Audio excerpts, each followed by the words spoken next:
Estudiar a un artista o a un escritor es muy complejo. No es tarea fácil buscar el pensamiento de una persona, y si se trata de un artista cargado de emociones y de grandes complejos sentimentales, resulta casi imposible.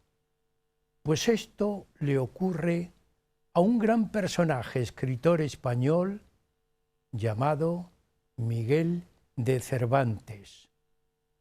Cuando pensamos en sus obras, sus novelas, sus personajes, sus enjuiciamientos, nos parece que todo es inventado, ficticio, pero puede que no sea así, que busque en la realidad de las personas, sus personajes, sus compromisos, sus intereses. En el programa anterior nosotros hemos hablado de Cervantes. Hoy, Huella de nuestro tiempo le va a presentar en el programa cómo Cervantes crea sus novelas.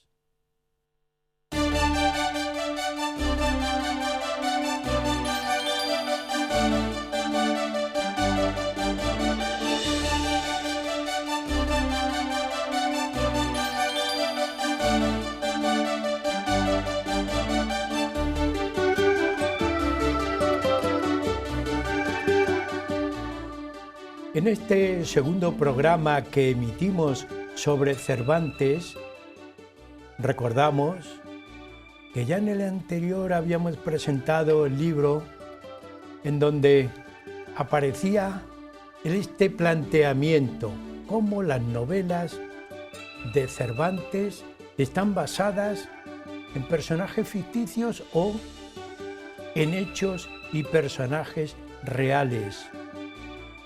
El autor del anterior programa continúa con nosotros. Don Francisco Javier Escudero Buendía.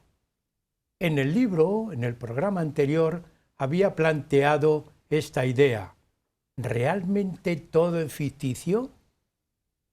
Esa cuestión la desarrolló, la explicó, pero hoy nos va a aclarar un poco más.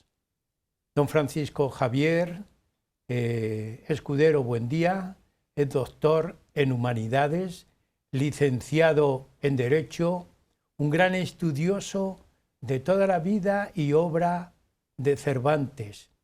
Es también un gran estudioso de toda la archivística de Cervantes, pero además de todas las órdenes que en la zona de Castilla la Nueva, se mueven, las órdenes militares.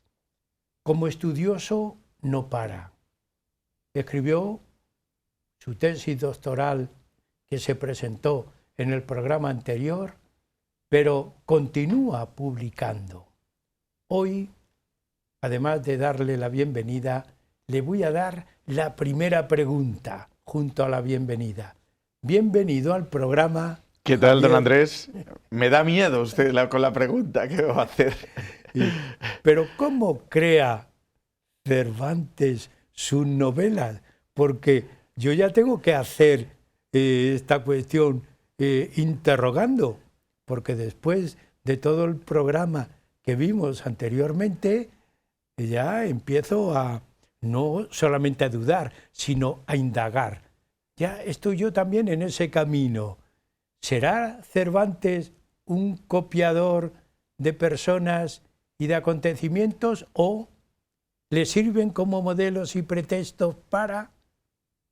¿Cómo podemos iniciar el programa? Yo creo que es la segunda parte, ¿no? Además, ya sabe usted que el otro programa lo dedicamos básicamente al Quijote Y ahora nos vamos a ir más bien a las novelas ejemplares, ¿no? Sí. Y para que lo sepan nuestros oyentes, ¿no? No todo es Quijote. Y Cervantes escribió mucho, ¿no? Y sabemos que escribió mucha poesía y muchas obras teatrales, ¿no? Mucho teatro, ¿no? Entonces, en este caso nos vamos a entrar a las novelas ejemplares, que se publicaron en 1613, ¿no? Y son oficialmente 10. Aunque hay quien podría decir que son 9, porque las dos finales pueden ser una sola, o incluso pueden ser 11, porque hay una que aparece en el manuscrito Porras de la Cámara, que La tía fingida, que hay quien reconoce que sí pertenece a Cervantes o no, ¿no? Entonces nos vamos a ir a estas novelas, ¿no? Sí. También no vamos a hablar algo del Quijote, pero vamos a estas novelas. Pero, ¿Cómo nos crea? ¿Qué eso? ¿Cómo nos sí. crea? ¿Cómo crea Cervantes, Sí, no? pero hay algo que yo quiero que te sirva de introducción. Léelo.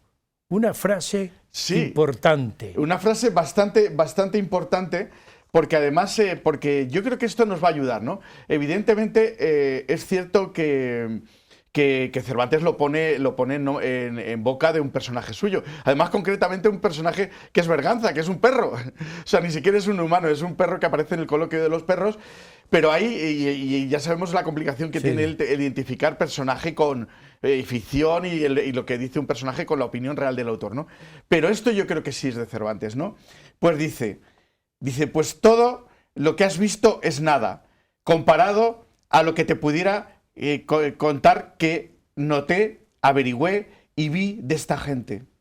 Su proceder, su vida, sus costumbres, sus ejercicios, su trabajo, su actividad, su ignorancia y también su agudeza, con otras infinitas cosas. Unas para decirte al oído y otras para aclamallas en público, y todas para hacer memoria de ellas. Todas hay que escribirlas, todo hay que hacer memoria de ellas. Y para desengaño de muchos, y esto es la crítica a otros escritores, ¿no?, que idolatran en figuras fingidas y en bellezas de artificio y de transformación. Viva la realidad, viva la gente, viva lo que cuenta la gente, viva lo que escucho y lo que oigo, ¿no? Luego, por un lado está la realidad, que le sirve de modelo y de pretexto también, porque la realidad no solamente es modelo, es pretexto para enjuiciar. Es así, ¿no? Es así, totalmente, ¿no? Y además la primera pregunta que me ha hecho usted, don Andrés, de cómo crea Cervantes, cómo crea sus novelas, es complejísimo, ¿no? Es complejísimo. Hay, digamos que podríamos incluso hasta organizarlo en 3 temas, en 3 bloques diferentes, ¿no? Pero vamos a ir a lo más sencillito, porque si no, estamos en un programa, tenemos muy poquito tiempo. ¿Qué es lo que hace Cervantes, no? Lo que hace Cervantes, básicamente, es tomar cuentos folclóricos, cuentos tradicionales, leyendas, mitos, incluso mitología clásica, mitología griega, mitología romana, hacerse él ponerse la toga de ese poeta clásico, de ese poeta griego, de ese poeta romano y de que tanto admira, ¿no? Y coge y toma esos cuentos folclóricos, ¿no?, que son ancestrales, ¿no?, y los trae a su actualidad. Es decir, coge un cuento folclórico y él busca una historia de su realidad presente. Es decir, estamos hablando pues de finales del siglo XVI, principios del siglo XVII, y entonces hace que esa historia se desarrolle con personajes de su presente reales, históricos, que él ha conocido o que él ha escuchado hablar de ellos, e historias reales que han sucedido en el Valladolid que él ha vivido, en el Toledo que él ha vivido, en la Sevilla que él ha vivido. Y es curiosísimo, ¿no?, cómo hace eso que hoy diríamos que eso es un remake, ¿no? Ya sabéis la terminología de las películas, ¿no? O un reboot, es decir, traer esa obra clásica o ese cuento y actualizarlo. Sí. Ha citado, que a mí me encanta la obra, El coloquio de los perros, por muchos motivos. No solamente porque su fuente está en Alfonso X el Sabio, aunque él no es el creador, es el copista. Pero ¿cómo utilizan, en lugar de personajes humanos, perros? Pero es que los fabulistas, las fábulas, están en la misma línea, ¿no? En la misma línea, totalmente. El coloquio de los perros, ¿cuál es su antecedente? Es que además ha dicho ahí, su pregunta es completamente acertada, ¿no?, como siempre, porque para mí particularmente El coloquio de los perros es la novela que más me gusta, de toda la colección, ¿no? Yo diría que incluso hasta el nivel del Quijote, porque es muy personal, ¿no? El coloquio de los perros, que es el ejemplo de lo que acabamos de decir anteriormente, ¿no? Realmente, ¿qué es cuando tú lees esta novela? Lo que aparece es dos perros hablando, ¿no? Que son los perros de Luis de Maúdes, ¿no? Dice, son unos perros de Maúdes, que son Cipión y Berganza, ¿no? Que están hablando entre ellos y se cuentan una serie de cuentos. Esto tiene su origen, evidentemente, en Alfonso X el Sabio, que hace de copista de todas estas historias, pero tiene su origen en la India, ¿no? En la Edad Media de la India, es antiquísimo, ¿no? Es el Kalila Dimna, ¿no? Es un conjunto de cuentos y en el original son dos chacales, no son dos perros, son dos chacales que le cuentan cuentos al rey, ¿no? Una serie de cuentos y de hechos moralizantes, ¿no? Y es verdad, fabulando, ¿no? Fabulando todo este tipo de cosas. Pues esto, lo que hace Cervantes, ahí lo vamos a entender perfectamente, es transformarlo en el Valladolid de 1597 y ya no son dos chacales llamados Calila y Dinda, sino dos perros, con un personaje que es Luis de Maúdes real y delante del Hospital de la Resurrección, de donde Luis de Maúdes, que es un personaje completamente real, era el encargado del hospital, ¿no? Además es curioso, para que vean ustedes cómo Cervantes escucha muchísimo, como hemos dicho. Luis de Maúdes, Cervantes escribe esta novela, ¿no? Se publica en 1613, ¿no? Cervantes llega a Valladolid, pues ya muy tarde, ¿no? Para la coronación, ¿no? del rey, ¿no? De Felipe, ¿no? De Felipe II, no, Felipe III, ¿no? Ya llega después. Y entonces él llega en más allá de 1600. Luis de Maúdes había muerto en 1597. No lo pudo conocer. Tuvo que escuchar. ¿Se ha quedado usted? ¿Sí? Escuchó personaje. Es decir, en las fuentes de las novelas de Cervantes ha citado las ejemplares, que ahora nos dirás por qué se llaman ejemplares. Las fuentes, las fuentes son personajes históricos, son lugares también conocidos. Luego, el personaje y la geografía se van relacionando. Claro, claro. Es importantísimo. Hay tres elementos importantes que claro, hay que tener en cuenta, que yo creo que el cervantismo no ha tenido, cervantismo clásico no ha tenido en cuenta, ¿no? Que es precisamente que los elementos de cualquier narración básicos son, pues, los personajes, es la historia que se cuenta, la trama, el argumento, y luego la geografía donde se desarrolla, ¿no? ¿Qué es lo que piensa el cervantismo? El cervantismo realmente piensa que influye muy poco, ¿no? Realmente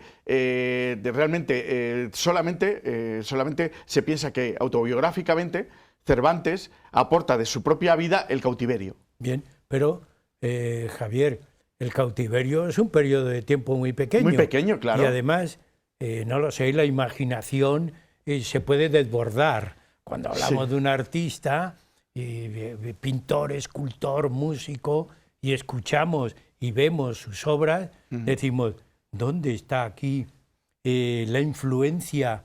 ¿Cuál es el genio? Sí. El genio que le ha influido de tal manera que da origen a esta obra. Siempre pensamos esto, ¿verdad? Pero en el cautiverio estamos limitando la vida de Cervantes, pienso yo. Claro. Es la cuestión. Lo que pasa es que siempre se ha se ha pensado que Cervantes lo inventó todo, ¿no? Y que solamente, realmente, de hecho, por ejemplo, incluso en la última biografía de Muñoz Machado, solamente se recogen las fuentes literarias, ¿no? Es decir, que las fuentes históricas o fuentes autobiográficas personales de Cervantes, es decir, todos estos cuentos y dichos y facecias y anécdotas que él pudo escuchar, no forman parte de su obra, ¿no? Y realmente yo creo que es un error porque el cautiverio son 5 años. Es verdad que fue una experiencia traumática, ¿no? Entre 1575 y 1580, muy importante, muy traumática, pero Cervantes, cada una de sus experiencias, cada una de sus geografías, cada una de las residencias que estaba, cada uno de los amigos que conocía, en cada una de sus etapas pasaron a formar parte de su narrativa. Y eso nos debe interesar muchísimo. De hecho, ahora le voy a lanzar una pregunta a usted, ya que estamos aquí directamente. Yo, sinceramente, pienso que Cervantes se hizo escritor en Toledo, en Esquivias y en Toledo. De hecho, su primera novela la publica cuando él ya, justo el año después de haberse casado con Catalina de Salazar, ¿no? Es decir, que Cervantes, evidentemente, como él dice, incluso también en su obra, se había sentido poeta desde siempre, desde su nacimiento, pero cuando realmente pudo hacerlo, y tuvo tiempo y medios económicos y estabilidad, fue cuando llegó a Toledo. Cervantes se hizo escritor en Toledo. Pues yo te respondo a la pregunta. no soy tan estudioso como tú. ¿Y sabes por qué digo que es verdad lo que acabas de decir? Porque Cervantes en todo momento apela a la verdad. Sí. Si nosotros analizamos bien el Quijote, yo que he sido incluso profesor, que he utilizado el Quijote como medio de gramática, gramatical, cada frase, cada capítulo y cada pasaje no es algo irreal, sino ocurre en la realidad, pero también en el pensamiento. Ahí está. Porque la verdad no está en un terruño, la verdad está en la coordinación que hay entre la mente y ese terruño. Y Cervantes sigue esto, ¿no es así? Sigue la geografía y sigue, claro, por supuesto. Es que, claro, y también hay que entender a los cervantistas. Ya sabemos la frase, además tengo la frase del, no, además ya la conocemos perfectamente, ¿saben? Nada más empezar el Quijote. Y nada más empezar el Quijote dice quesada, quijada, quejana. Pero da igual que cómo se llame el protagonista. Sí. Lo que vamos a hacer en esta historia, no nos vamos a apartar un punto de la verdad. Y esa frase es conocidísima, ¿no? Y claro, entonces todos los cervantistas dicen, no seas tonto, no te das cuenta que es irónico. Cervantes está jugando contigo, te está diciendo, esta historia es verdad, y lo mismo hacen las novelas ejemplares, ¿no? Hay 4 o 5 novelas, ¿no?, que terminan diciendo, estos hechos lo cantaron los poetas, estos hechos lo dijeron tal, es decir, todo apelando a la verdad, continuamente a la verdad. Y entonces, claro, dicen, no te engañes, no te dejes engañar, Cervantes es muy pícaro, te está engañando, todo es inventado. Yo creo que aquí es lo que es el juego de ida y vuelta, ¿no? Este juego un poco del tenis, ¿no? De que la pelota pasa pasa la red y vuelve otra vez aquí. Es cierto, esa interpelación nos hace Cervantes. Oye, estoy diciéndote la verdad. Y tú dices, no me lo creo. Y entonces él dice, pues te respondo con otra bola que sí, que es verdad. Y yo lo que ha sucedido, los hechos yo cuando verdad. pienso, Javier, no solamente en el Quijote, en las novelas ejemplares que hoy van a ser protagonistas, porque, primero, ¿por qué se llaman? Como aclaración, diríamos, estamos en un foro literario, pero también escolar. Sí. Y la educación es una tarea permanente, no tiene edad. Y estamos escolarmente. Y decimos, ¿por qué se llaman ejemplares estas novelas? Es que eso es una discusión tremenda, tremenda. Porque claro, ya lo entendemos todos, ¿no? ¿Qué es lo que queremos dar? Es decir, ya que estamos hablando del Cervantes fabulador, ¿no? ¿Qué es una fábula, no? ¿Qué es una fábula? Una fábula siempre termina con una moraleja, ¿no? Claro. Es decir, claro, yo te cuento una cosa, la Caperucita Roja. Es decir, ten cuidado, ¿no? Ten cuidado con el lobo, ¿no? Ten cuidado con alguien que te pueda hacer daño. Sí. Cenicienta, ten cuidado con esto, es decir, todos estos cuentos, y estos realmente son cuentos y novelas que tienen, en teoría, tienen una moraleja final. Ay, pero cuidado. El problema es que es lo que discute el cervantismo, que hay muchas novelas ejemplares, porque ya hemos dicho que son 10 o 11, que no tienen una moraleja clara. Por ejemplo, una de las toledanas, ¿no? La fuerza de la sangre, es muy discutida. Dice, ¿qué moraleja tiene?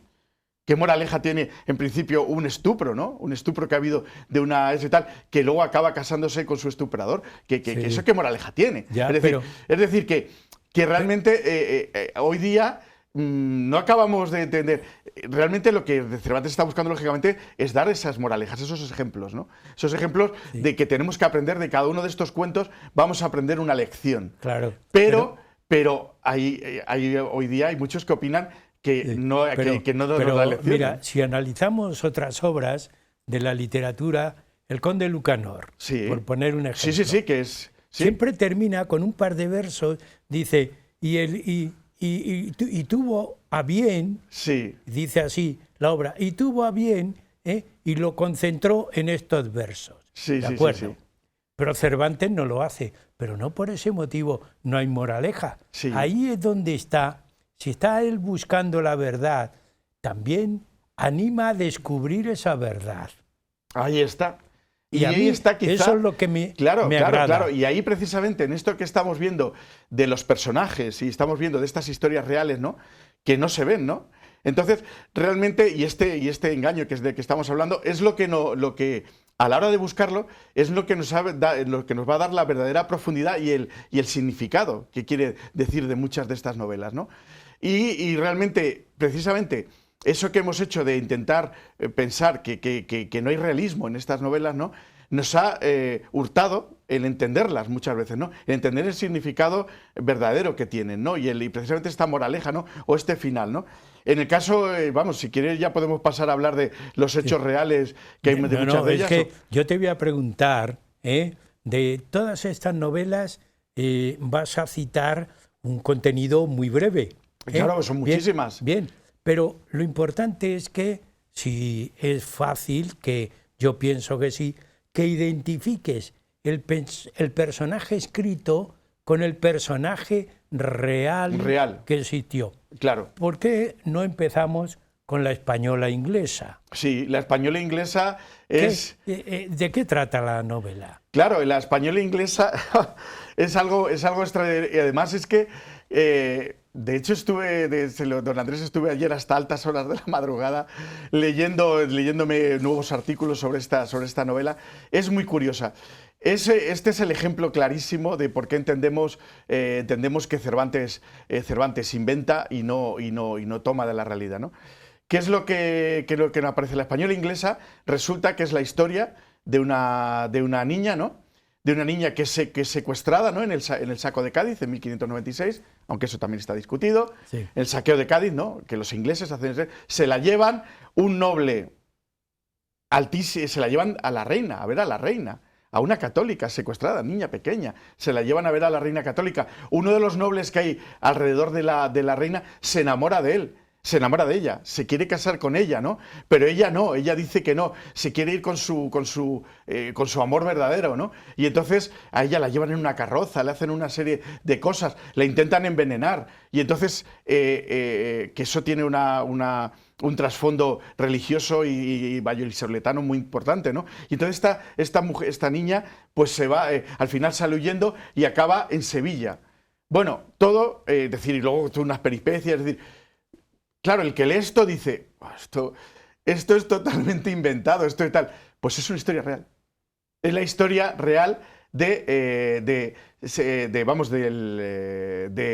María Núñez, que es una judeoconversa, una portuguesa, realmente proviene de España, ¿no? Pero es que es la mujer que crea la comunidad judía en Ámsterdam, ¿no? Y entonces este hecho es un mito importantísimo dentro de esa comunidad judía. Es decir, que María Núñez existió y el secuestro, cómo un noble intenta toda la trama es completamente real. Es real.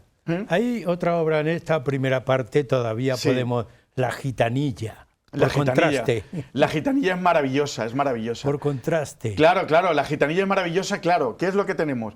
Igual, siempre empezamos por un hecho que perturba la paz social, ¿no? Que el cervantismo le llama casus, el caso, ¿no? Le llaman desde el punto de vista antropológico, ¿no? Entonces, es otro secuestro, ¿no? Entonces hay una vieja gitana que secuestra a una niña noble, se la lleva y la hace pasar por gitana. Hay otro noble, ¿no?, que es toledano, por cierto, se enamora de ella, entonces baja a los infiernos. Evidentemente esto es todo el cuento folclórico, se hace pasar por gitano hasta que la conquista, ¿no? Y entonces aparece al final, de pronto aparece que es la hija del corregidor el corregidor de Murcia, que es de don Juan de Acevedo y de su mujer, y resulta que descubren que es su hija. Entonces ya, como es noble, se puede pasar en la anagnórisis final, ¿no?, en este final apoteósico de todos que comieron perdices, ¿no?, pues entonces se pueden casar, ¿no? Bueno, claro, lo lees y dices, bueno, esto es otro cuento, otra invención, sí. Está todo inventado. Caso real. Ocurrió en 1595. Es la historia del secuestro de Teresa de Figueroa, hermana de Francisco de Vera, que es el conde de la Roca, que es un poeta muy conocido, el de la época, y que Cervantes lo conoció en Sevilla, en aquella época, cuando lo estuvo viendo en Sevilla. Bueno, tenemos más novelas. En esta primera parte podemos terminar con otra, La ilustre fregona. La ilustre fregona, que es de Toledo, ¿eh? Sí. Esa es la mejor, la mejor. La ilustre, ya digo, estoy aquí resumiendo mucho porque usted ya me ha dicho que cómo Cervantes hace la novela. Ya hemos visto que lo estructura como un cuento folclórico, pero es complejísimo. Sí. Hay que tener en cuenta que puede haber 6 o 7 o más historias interpoladas y luego cada una tiene sus fuentes, ¿no? Entonces, en el caso de la ilustre fregona también hay 2 personajes principales, hay una serie de hechos y que suceden en Toledo, es decir, una serie de personajes secundarios, es decir, es muy complejo. O sea, tendríamos prácticamente un programa para cada una de las novelas, ¿no? En el caso de la ilustre fregona, que yo creo que es la más importante de las del ciclo toledano, ¿no? Del ciclo que Cervantes tuvo en Toledo, aparece el protagonista, uno de los 2 protagonistas es Diego de Carriazo, ¿no? Entonces Diego de Carriazo, el hijo de este Diego de Carriazo, que aparece como un caballero de Burgos, pues hace lo muy parecido a lo que hemos dicho en La gitanilla, ¿no? Entonces él llega, aparentemente ha habido una niña que es noble, entonces esta niña aparece como fregón, es decir, aparece en un mesón. El caballero se enamora de ella, tiene que bajar a los infiernos para poder conquistarla, es decir, dejar de ser príncipe para ser mendigo. Y entonces al final la conquista y entonces al final aparece este Diego de Carriazo diciendo, no, esta es mi hija. Y entonces pues, puede directamente, se sabe que es noble y se pueden casar, ¿no? Después de una serie de peripecias en la que lógicamente también, en este caso el caballero, también está a punto de morir, ¿no? Y a punto de arriesgar la vida por conseguir el amor de su dama. Bueno, claro, lees esto y dices, bueno, otra fábula de Cervantes, otro cuento folclórico. Historia real. Diego de Carriazo es el antepasado de todos los Carriazo de Esquivias. Y Esquivias ya sabemos que Esquivias es una aldea de Toledo. Y bueno, esto es el reflejo de la historia real, del mito del caballero de Carriazo y de estos Carriazo. De cómo ellos, de este Carriazo, antes de hacerse sacerdote, pues tuvo un hijo, antes realmente no se casó, digamos que su mujer se llamaría Teresa de Orozco, y esta historia de esta niña o de este niño también que pasa por ser una fregona y luego se casa y tal, es la historia real la historia real de los Carriazo de Esquivias. Bien. Que Cervantes los conocía porque eran vecinos suyos y de hecho el alcalde de Esquivias en 1603, cuando Cervantes está viviendo allí con su mujer, era descendiente de este Diego de Carriazo y era Juan de Gágara Carriazo. Bien. Llegamos a la mitad del programa, continuaremos con las novelas ejemplares porque tienen mucha amiga. Desde luego. Un pequeño descanso también a ustedes, se lo decimos, y seguimos en el programa Huellas de nuestro tiempo, que hoy estamos ofreciendo cómo crea Cervantes sus novelas.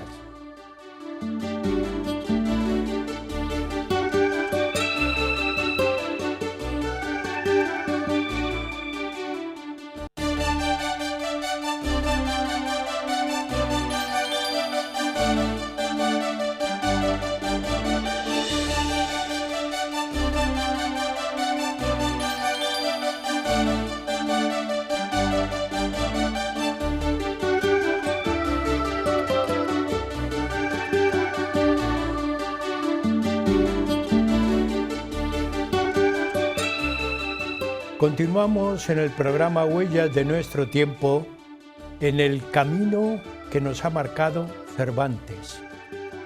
Por un lado, es un camino incierto, ficticio. Por otro lado, es real.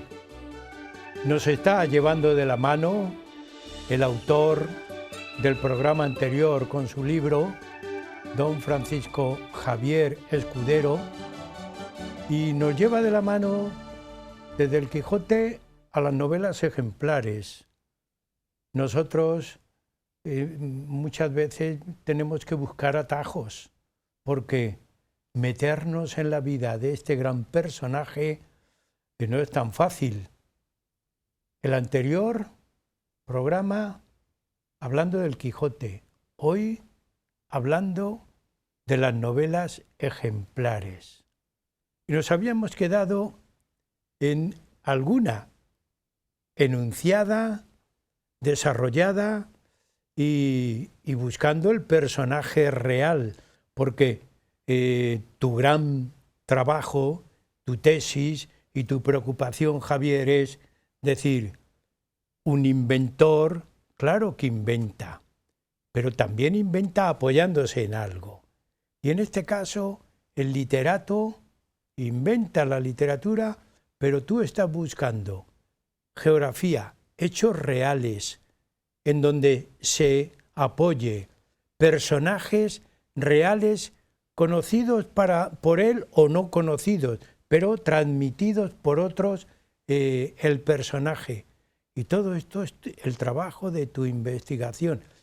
A nosotros nos estás animando a que cuando leamos algo de Cervantes, pensemos, qué gran imaginación, pero qué gran nobleza de los personajes que tiene a su alrededor. Porque decimos, no solamente la nobleza es de un gran título, la nobleza lo lleva la persona. Y aquí estamos viendo muchas personas comprometidas unas con otras. Pues bien, vamos a continuar con, habíamos dicho, la ilustre Fregona anteriormente. ¿Con qué otra obra podemos continuar? Uy. Con el extremeño.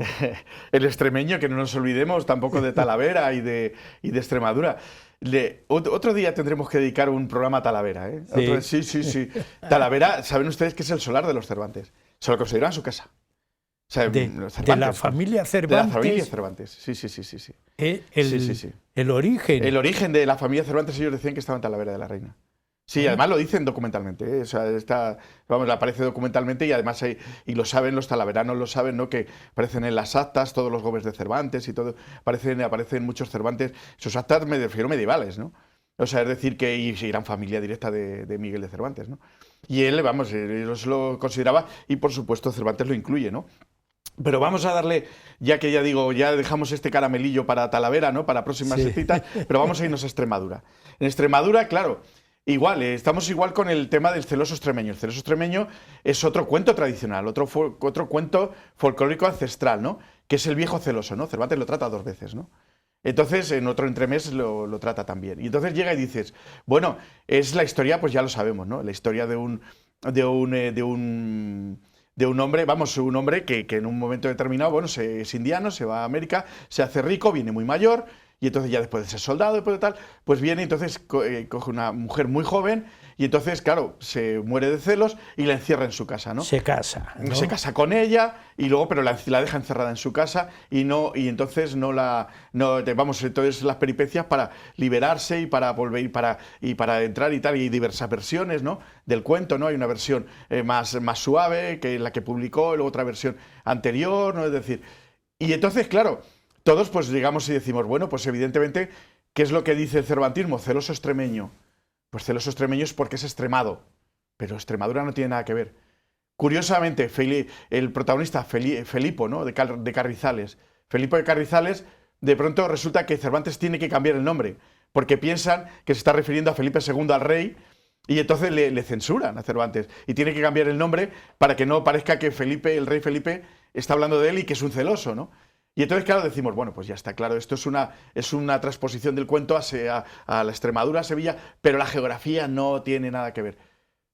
Error, es una historia completamente real. Es la historia del Sansón de Extremadura, de García de Paredes, ¿no? Que Cervantes habla de él muchas veces en el Quijote y que desgraciadamente encerró a su mujer. Es así. No. De hecho, la historia real de este hombre que era muy conocido en la época, ¿no? Es tan tremenda que, claro, evidentemente son nobles y no dejaba pasar a su hermano, ¿no? Lo encerró en un castillo y ni siquiera sus hermanos, ni siquiera su familia podía ir a visitarla, ¿no? O sea, es decir, que lo de extremeño tiene que ver con la geografía. De hecho, y por cierto, un celoso, ¿no? Un celoso, pero es que además es que es muy curioso que hasta Tirso de Molina y algunos otros autores extremeños dicen, dicen que los extremeños son muy celosos. No, perdón, no es que diga yo, que lo diga yo, es que lo decían en la época. Dicen, es que, decía Tirso de Molina, dice, nosotros tenemos hasta celos de los rayos del sol que dan a nuestras mujeres. O sea, es decir, que también podíamos pensar que Cervantes no está apelando a una historia real, sino que está apelando a unos tópicos de diferentes personas y diferentes geografías, ¿no? Pero es que en este caso es que sucedió este hecho, de hecho, y probablemente varias veces, ¿no? Sí. Otra novela obligada, Las dos doncellas. Sí. ¿Qué ocurre ahí? ¿Qué ocurre? Es muy interesante, es absolutamente interesante. Las dos doncellas, además las dos doncellas es la más denostada de la colección, ¿no? La que dicen que es más, que es más inverosímil, que además que es prácticamente que no tiene sentido ninguno, que no se puede tal, porque de hecho es que empieza en una posada sevillana de Castilblanco, y entonces resulta que se encuentran los dos protagonistas, que son dos hermanos, ella vestido de hombre, y se encuentran y acaban durmiendo los dos juntos sin saberlo, que son hermanos, durmiendo juntos en la misma habitación y hablando y comentando lo que pasa, lo que no pasa, y no se conocen, ¿no? Entonces, claro, directamente si ya empiezas a hablar de eso, luego resulta que aparece él luchando en unas galeras, acaban en Barcelona, entonces todo prácticamente dices, bueno, esto igual, es una historia completamente inverosímil, no tiene absolutamente nada de sentido. Por cierto, que el que tenga el tiempo, que se vaya a buscar el Gallardo español, porque la historia, como el Gallardo español comienza la obra de teatro, ¿no? Empieza exactamente igual que esto, ¿no? Y entonces dice, es irreal. Bueno, pues este hecho ocurrió, ¿no? Este hecho ocurrió, es un matrimonio que hubo entre los Villavicencio y los Adorno, en Jerez de la Frontera, en 1563, y curiosamente la realidad supera la ficción.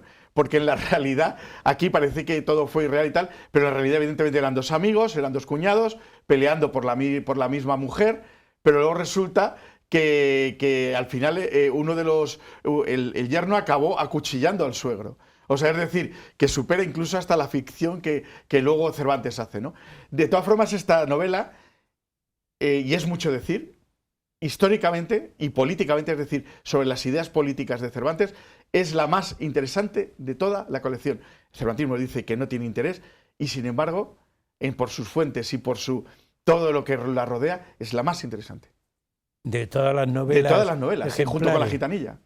Sí, totalmente. Y parece un cuento insulso de amorío, o sea, un cuadrángulo amoroso, ¿no? Entre dos hombres y dos mujeres, ¿no? Y parece algo que no hay tal. Y es absolutamente interesante. ¿Y por qué? Porque hay un detalle, por ejemplo, Martín de Riquer tiene como los últimos personajes son valencianos y de Barcelona, tiene un artículo, y prácticamente un libro, dedicado a las dos doncellas, ¿no? Sobre estos personajes. Y evidentemente dice que son reales, pero no los investigan.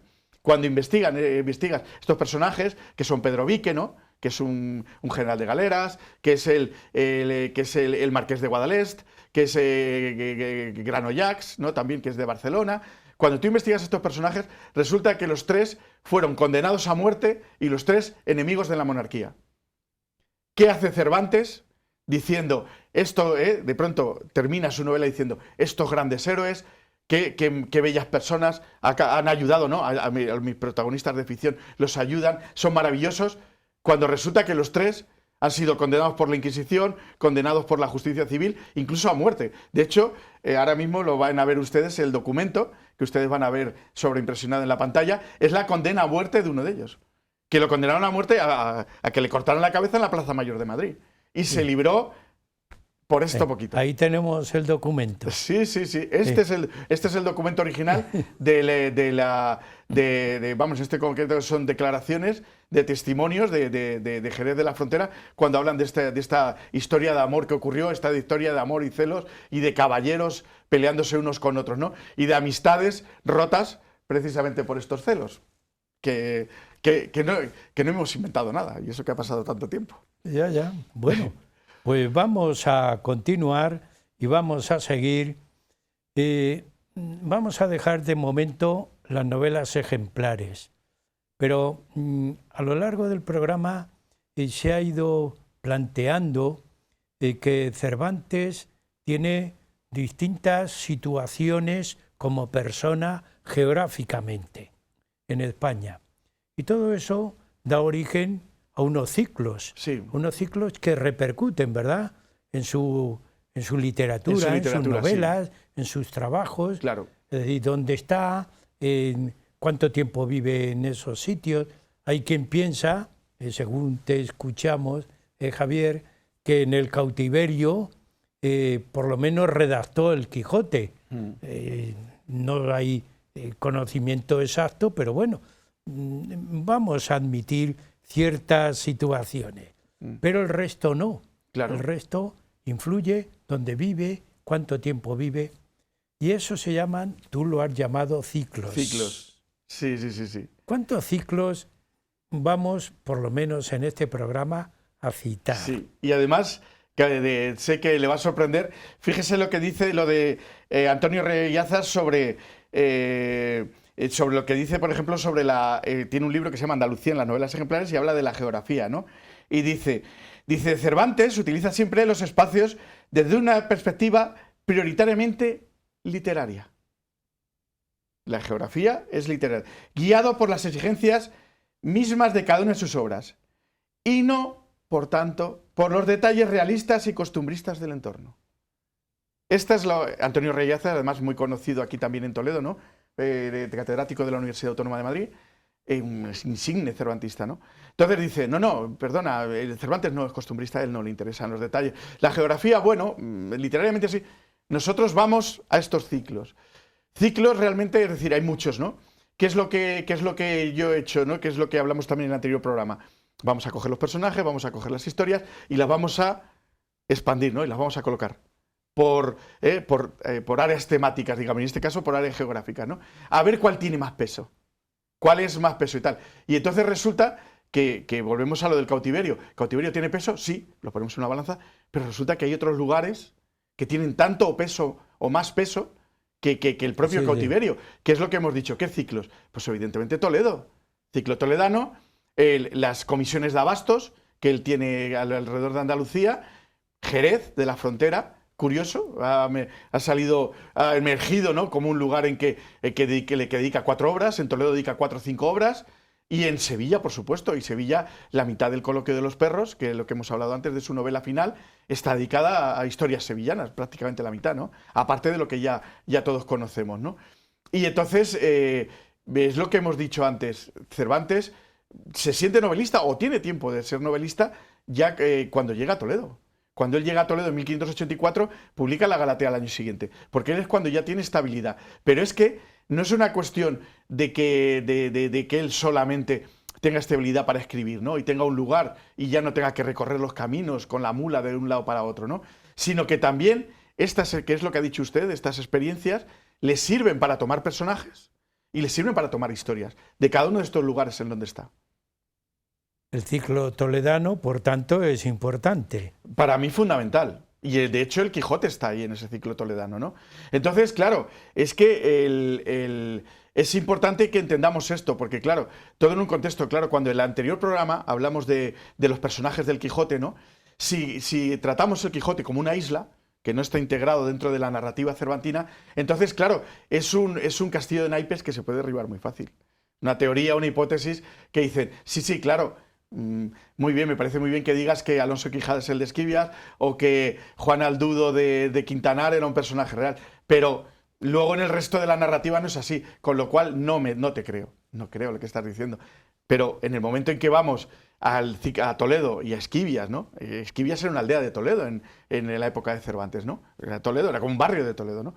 Entonces resulta que vemos que Cervantes no solamente dedica el Quijote, habla de Alonso Quijada, sino que en la Ilustre Fregona habla de Diego de Carriazo, que es el antepasado del alcalde de Esquivias de esa época, que habla en el entremés del Retablo de las Maravillas, mete a un Chirinos, ¿no?, que es Blas de Chirinos, que probablemente Blas de Chirinos, que es el padre de Rodrigo Mejía, que es un testigo de la boda de Cervantes en Esquivias. Y tienes Pedro del Rincón, ¿no?, en Rinconete y Cortadillo, nada menos, situado en Sevilla, pero Pedro del Rincón es un antepasado de todos los rincones de Borox en Toledo. Es decir, que ya no estamos hablando de un Alonso Quijada aislado, ¿no? De un personaje que de pronto Cervantes un día se levanta y dice, voy a dedicar mi obra magna a un personaje de Toledo y los demás me los invento. No, no, todos están tomados en ese momento en que Cervantes se sienta en su silla y se sienta con su mujer y con su cuñado y con sus suegros y está allí tranquilamente debatiendo y tiene tiempo, ¿no? Y se dedica a sus viñas y tal, pues tiene mucho tiempo para pensar, para ver y para escuchar, claro. Y para escribir todo lo que escucha y lo que ve. Sí. Hay otro ciclo que a mí me ha llamado la atención y no quiero contar una anécdota más. Pues cuéntala. Bueno, ya te estoy tuteando, claro, es el segundo programa y ya me estoy tomando confianzas. Me tengo que reír porque los dos, para nuestros telespectadores, somos cofrades de la Cofradía Internacional de Investigadores de Toledo y estamos hermanados. Sí, y nos han dado un premio que recogeremos dentro de poco y por eso estamos tan contentos. Estamos hermanados, pero el protocolo muchas veces pues tiene estas alternativas, sí. Pero bien, que somos amigos y somos hermanos y por ese motivo nos tuteamos. Don Andrés, es difícil no ser amigo suyo, perdone que se lo diga. Muchas gracias, Javier. Pues hay otro ciclo que a mí me llamó mucho la atención porque yo, que no conocía Jerez, estuve en Jerez invitado por otras personas a conocer la localidad. Y me llamó mucho la atención que en una bodega jerezana aparecen, allá por los 1600 y pico, peticiones de vino a Jerez del arzobispado de Toledo. Claro, yo me quedé, como decía Maimónides en su teoría sobre los perplejos, un poco perplejo. Me quedé. Me dijeron, ya, pero es que en todos los arzobispados y todas las casas nobles estaban relacionadas con Jerez. Claro, también cuando tú me dices que vas a Jerez a hacer exposición de unos temas del Quijote y que allí aparecen fuentes y aparecen personajes y aparece contenido en las novelas ejemplares, pues yo me quedo un poco perplejo. Y digo, tuvo entonces mucha importancia para considerarlo tú un ciclo jerezano. Es decir, estuvo en Jerez. Estuvo cerca de Jerez. Sabemos, además lo ha descubierto el archivero de Puebla de Cazalla, ¿no? Cabello Núñez, ¿no? José Cabello. Ha descubierto hace poco que estuvo en Cádiz, que en sus comisiones de abasto estuvo muy cerca, estuvo a 20 kilómetros, 30 kilómetros de Jerez. Sí. O sea, casi seguro que podemos pensar que estuvo, pero es verdad que no está demostrado documentalmente. A mí es una de las sorpresas, de las últimas sorpresas que he tenido, aparte de la española inglesa, que hemos hablado antes, que ese es un sorpresón, el tema de Jerez, ¿no? Porque claro, veamos lo del cautiverio. Ya decimos, cautiverio, la influencia que tiene el cautiverio, tenemos Capitán Cautivo en el Quijote, tenemos que aparece, por ejemplo, la española inglesa también aparece algo también al final del cautiverio, cuando está en Sevilla. Es decir, las referencias les hemos dado una importancia tremenda y las referencias son pequeñitas. En Jerez, en la Galatea ya, o sea, en el Quijote aparece muy de pasada, pero en la Galatea, que es la primera novela de Cervantes, que es el debut de Cervantes, ¿no? Como novelista, ya aparece un personaje timbrio, ya aparece un personaje de Jerez, repitiendo muy parecido a lo de las dos doncellas. De pronto vamos a las dos doncellas y también nos aparece. Hay personajes de Jerez, ¿no? Los Villavicencio y los Adorno. Pero luego resulta que vamos al Gallardo español y de pronto aparecen dos caballeros que están también relacionados con el cautiverio de Argel y que dice Cervantes que son jerezanos. Busca sus nombres, uno es Juan de Valderrama, y son caballeros reales, claro, medievales de Jerez. Sí. Es decir, que Jerez, igual que Toledo, igual que el cautiverio, tiene que estar en el podio. O sea, es decir, no es una mención aislada, es una mención continua. A mí me llamaba la atención porque junto a esa anécdota que he contado, también me pedían que si yo podía informar, Dios me libre informar, que aparecía el apellido Cervantes, aparecía en algún personaje jerezano. Yo lo dejé ahí porque, claro, yo no estoy en esos temas, pero bueno, dejamos a Jerez ahí, ¿no? Sí.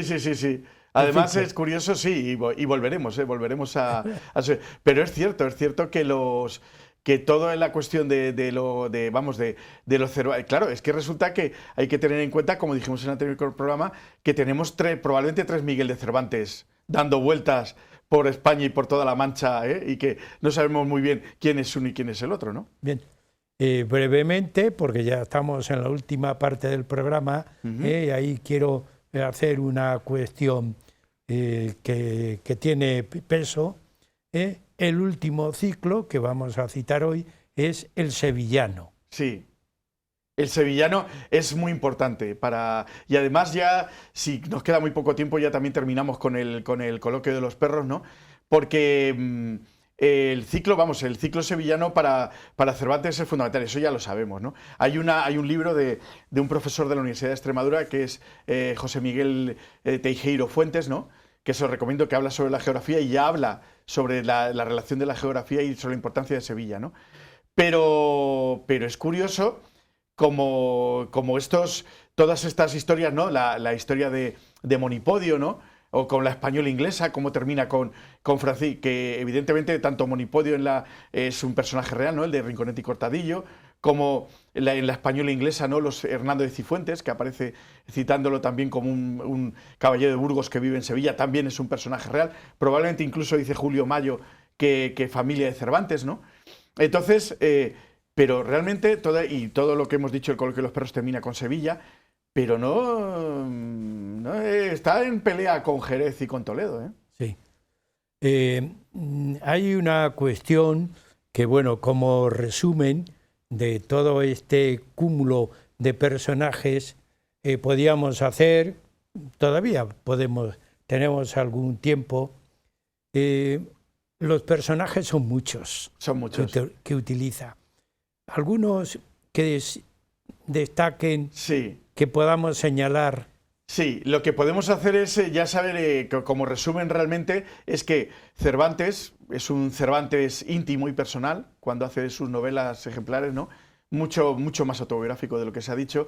Cervantes habla de amigos, habla de enemigos, habla de conocidos, habla incluso, ya digo, hace homenajes, hace burlas y parodias, ¿no?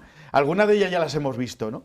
Entonces, ¿qué tenemos? Por ejemplo, ya hemos visto que entre los familiares, ¿no? Es curioso, La Gitanilla, que es su obra más familiar, hay dos, vamos a citar dos personajes nada más, porque entre los amigos y los conocidos ya hemos visto los toledanos, ¿no? Estos Carriazo, estos Carrizales, todos estos que son amigos, enemigos, sí. Y de un niño se burla y tal y cual, ¿no?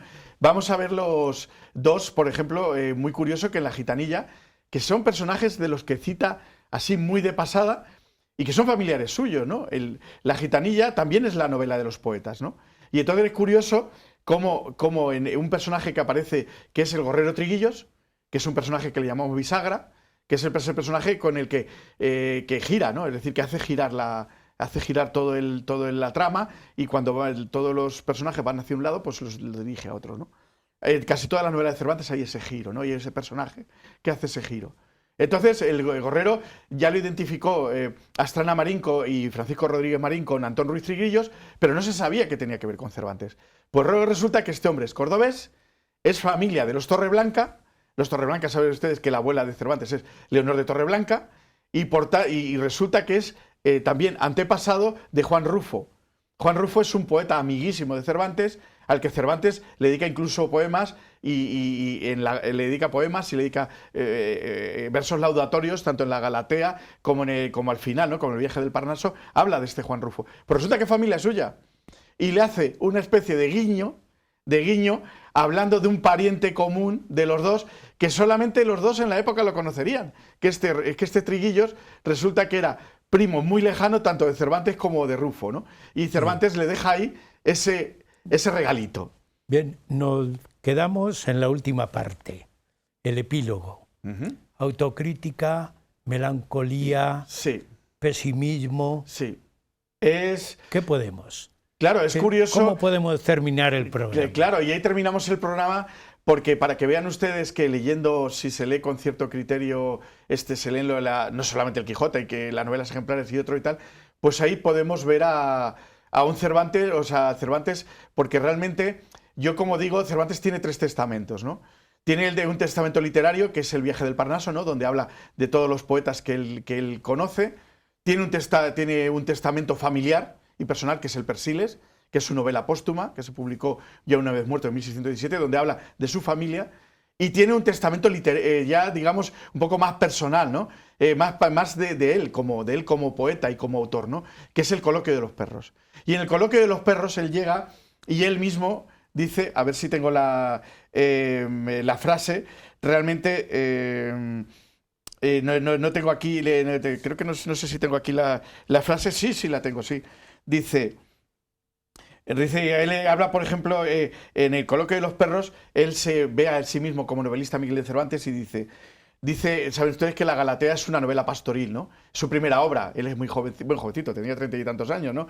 Pero él dice, y cuando él está ya al final de su vida, él habla de su primera obra, ¿no? Y no en la frase esa que dicen que propone mucho y no cuenta nada, que es la que se dice en el Quijote, no. Dice, por donde miras a entender que pienso que deben creer todos que todos aquellos libros pastoriles, y uno es la Galatea, él se autocritica a sí mismo, son cosas así señaladas y bien escritas para entretenimiento de los ociosos y no verdad alguna. Él mismo dice, escribí un verdadero panfleto completamente inverosímil. Él mismo se autocritica. Pero es que luego tiene un personaje en el Coloquio de los Perros que es realmente te emocionas, ¿no? Realmente te emocionas al ver a un poeta leyendo el Viaje del Parnaso también, y el Persiles y el Quijote, pero aquí leyendo este Coloquio de los Perros, por eso les animo a que lo lean, como él mismo mete un personaje que es el mancebo poeta, ¿no? Que de pronto uno de los perros llega y se queda con este mancebo, ¿no? Y este mancebo es un dramaturgo que quiere triunfar. No sé, ven ustedes lo autobiográfico que es, ¿no? Y entonces de pronto él dice cómo va a presentar su primera obra, ¿no? Este personaje de ficción que es Cervantes, ¿no? Y dice, juntóse toda la compañía a oír la comedia de mi amo, que ya por tal la tenía.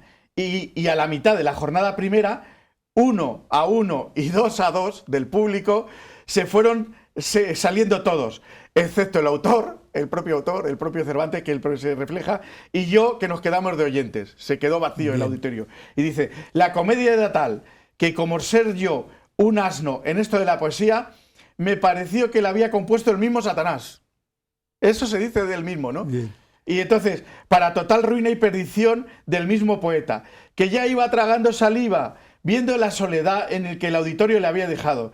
Y no era mucho si el alma presagia, decía que dentro de la desgracia que le estaba, dice, amenazando, que fue volver todos los recitantes que pasaban de 12 y sin hablar palabra asieron al poeta, y si no fuera por la autoridad del autor y de ruegos y a voces, le hubieran manteado.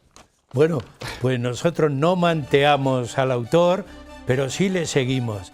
También seguimos tus trabajos, te agradecemos toda esta exposición que nos has hecho en 2 programas sobre Cervantes y hay que continuar investigando. Por supuesto. Que muchas gracias, Javier. Muchas gracias, Andrés. Y también a ustedes, como siempre, yo les agradezco que nos sigan. Ya ven que cada semana está Huellas de nuestro tiempo en antena.